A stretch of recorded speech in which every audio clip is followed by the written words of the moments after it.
Vijembe vinaendelea namna moja ama nyingine huko Instagram. Bado Zuchu ameendelea kuikomesha na kuwatupia maneno mazito wale wanafamilia wa Wasafi ambao wamekuwa wakimsema vibaya na kumsupport Diamond Platnumz katika hili ambalo limetokea.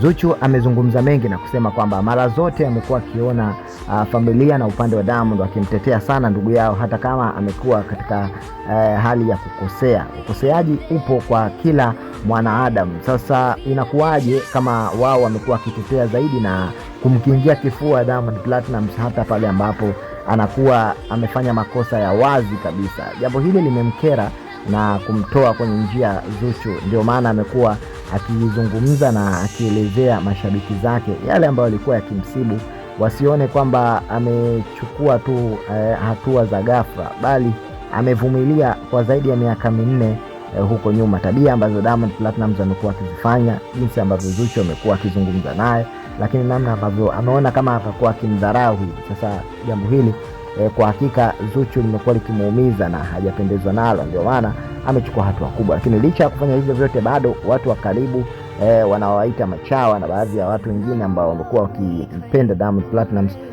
wamekuwa wakimshutumu, wengine kumtupia lawama, wengine kumtukana na mambo mengi, lakini yote hayo Zuchu amekuwa akiyavumilia. Sasa leo ameona si mbaya kama atazungumza na kuachana ukweli baadhi ya watu ambao wamekuwa kiharibu na walikuwa wakijipanga muda mrefu, na amekuwa akiwatazama tu walivyokuwa wanakuja kutaka kuivuruga ndoa yake na wamefanikiwa. Sasa wamepata nini? Hayo ndio mambo ambayo Zuchu ameweza kuzungumzia zaidi huko Instagram kwenye live yake.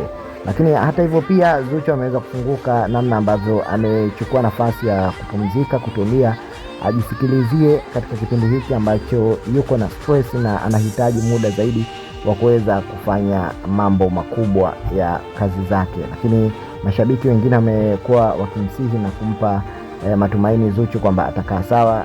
Kila kitu kwenye maisha huwa kinatokea kwa ajili ya mafunzo na kutufunza. So katika hili nalo pia litapita na kila kitu kitaenda kukaa fresh na Zuchu atarejea kwenye kazi zake, na mashabiki wanatamani kuona Zuchu akirudi kwa kasi zaidi, akiwapa burudani iliyokuwa tamu na yenye vibe la kutosha.